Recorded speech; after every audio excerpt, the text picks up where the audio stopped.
تو وہ کہے گا میں نہیں مانتا، وہ کہتا ہے اچھا میں اس کو زمین میں ڈالتا ہوں، وہ زمین میں ڈالے، زمین ہموار کرے، پانی دے، نگرانی چند دن کرے، تو اسی بیج سے کتنا بڑا درخت نکلے گا۔ تو فرماتے تھے کہ جس طرح اللہ نے ایک بہت بڑے درخت کو چھوٹے سے بیج میں چھپا دیا،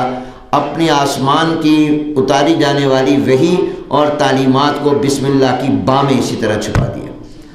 اس کے لیے ایک زمین کی ضرورت ہے، اس کے لیے دل و دماغ کی ضرورت ہے، اس کے لیے آپ کو ٹیوب ویل کی پانی، نہر اور دریا کے پانی کی ضرورت ہے، بارش کی، اس کے لیے علم کے پانی کی ضرورت ہے۔ علم کا پانی ہو اور دل و دماغ کی زمین میں ڈالا جائے تو آپ دیکھیے کہ بسم اللہ کی با سے کیا علوم نکلتے ہیں،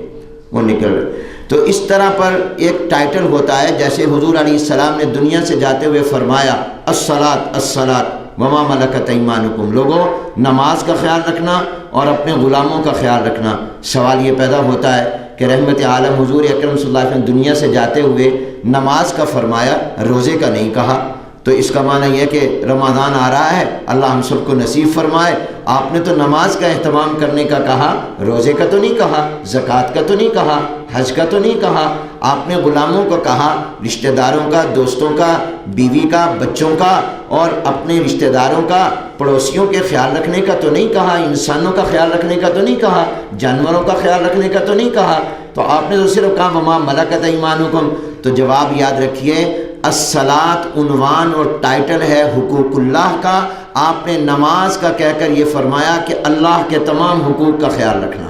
یہ عنوان ہے۔ اور اسی طرح وما ملکت ایمانکم کہہ کر عنوان اختیار کیا حقوق العباد کا، گویا دو جملوں میں آپ پورا دین بتا گئے، حقوق اللہ کا بھی خیال کرنا، حقوق العباد کا بھی خیال کرنا۔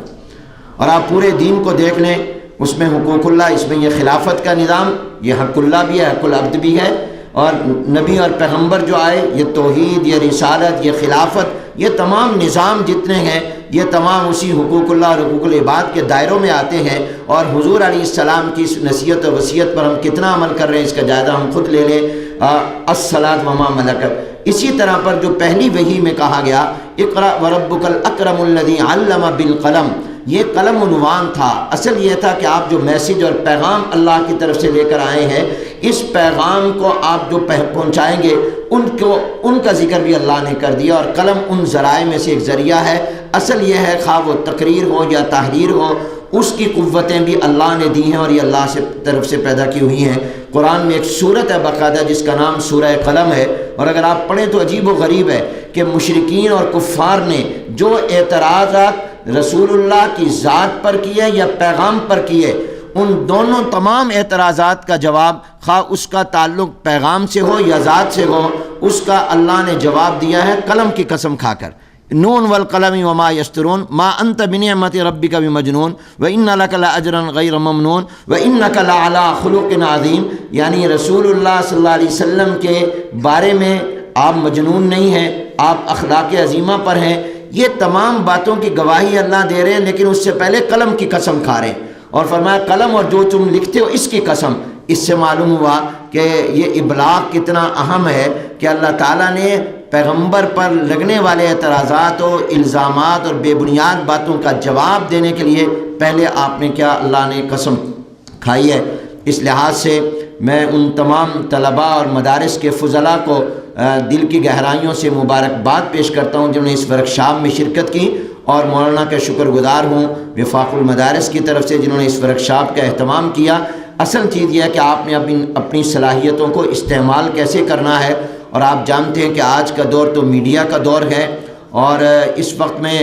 دنیا میں میڈیا کس کے کنٹرول میں ہے یہ بھی آپ کو معلوم ہے، اور وہ سچ کو جھوٹ اور جھوٹ کو سچ کس طرح بنا کر پیش کر رہا ہے یہ بھی آپ کے علم میں مجھ سے زیادہ ہے۔ اس لیے چیلنج بہت بڑا ہے، اس چیلنج کا مقابلہ آپ حضرات کو کرنا ہے۔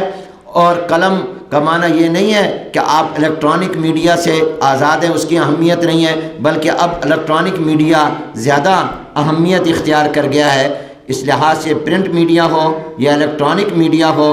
اس وقت میں اس میں آپ علماء کا متوجہ ہونا بہت ضروری ہے، آپ کا اس میدان میں آنا بہت ضروری ہے۔ آپ ٹی وی چینلز پر دیکھتے ہوں گے وہ لوگ گفتگو کرتے ہیں کہ جن کے بارے میں کوئی مزید تبصرہ اس طرح نہیں کرنا چاہتا، صرف اتنا ہی کہ ہر شاخ پہ الو بیٹھا ہے، انجام گلستان کیا ہوگا۔ وہ لوگ قرآن کے مفسر بنتے ہیں جن کو قرآن کریم کی الف با بھی نہیں معلوم ہوتی، اور وہ مفتی بنتے ہیں جن کو یہی معلوم نہیں ہوتا کہ فتویٰ اصل میں ہے کیا چیز ہے۔ اس لحاظ سے ہمیں، اور وہ لوگ عدالتیں لگاتے ہیں جن کو معلوم ہی نہیں کہ قضا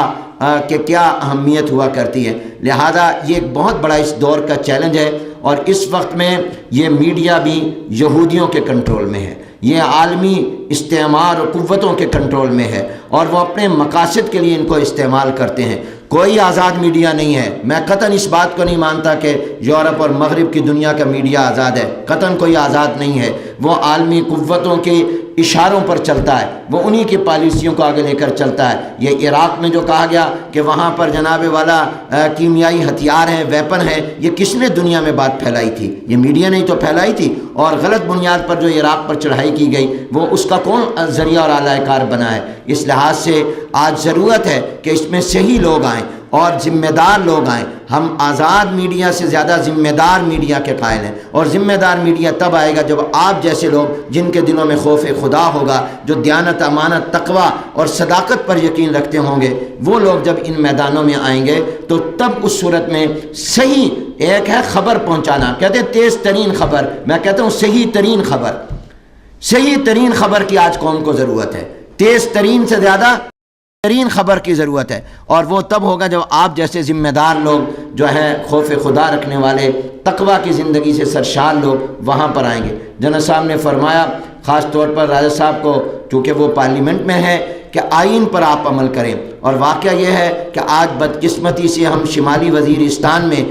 کہ جس جنگ کی صورتحال میں گئے ہیں، اس کے اسباب پر غور کریں کہ اس کا سب سے بڑا سبب ہے کہ جو ہم نے اللہ سے وعدہ کیا تھا اسلامی نظام کے نفاذ کا، اس کو پورا نہیں کیا۔ جب آپ نے اس ملک کو آئینی اسلام نہیں دیا، تب لوگوں نے انتہا پسندی کا اور تشدد کا راستہ اختیار کیا۔ یہ رد عمل ہے ہماری ارباب اقتدار کے اپنے وعدے سے انحراف کا، اور آئینی تقاضوں کے مطابق ملک میں قرآن و سنت کو نافذ نہ کرنے کا۔ لہذا آپ طاقت کے ذریعے اس وقت تک کنٹرول نہیں کر سکیں گے جب تک کہ آپ اپنے آئین پر عمل نہیں کریں گے۔ میں امید رکھتا ہوں کہ اگر آج وزیر اعظم پاکستان میاں نواز شریف صاحب قومی اسمبلی کو اعتماد میں لے رہے ہیں تو اتنا بھی کہہ دیں کہ اب تک ہم نے جو آئین سے انحراف کیا ہے یا آئین پر عمل نہیں کیا، ہم انشاءاللہ آئینی تقاضے کے مطابق اسلامی نظام کو نافذ کرنے کا اعلان کر رہے ہیں، ہم قرآن و سنت کو نافذ کرنے کا اعلان کر رہے ہیں۔ یہ اعلان کر دیں تو جنگ کی ضرورت ہی نہیں پڑے گی۔ وما علینا الا البلاغ۔